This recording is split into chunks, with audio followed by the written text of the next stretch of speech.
Blokuoja kelią.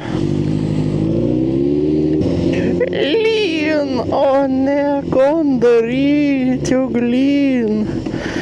Pavojus 10 000 iš karto. Kas jie, bijot sušlapti?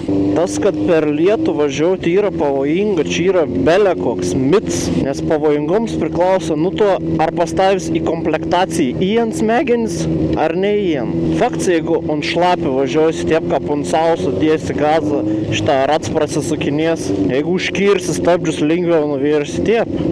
Bet tai jeigu tu vadovausi savo smegenim ir neturėsi intelekto koeficientą žemesnį už oro temperatūrą, tada viskas bus gera. Nes jeigu Lietuva nevažinės per lietų, tai praktiškai gali net nesilaikyti tų teisių, kam reikia. Čia lyn 7 procentų sezoną.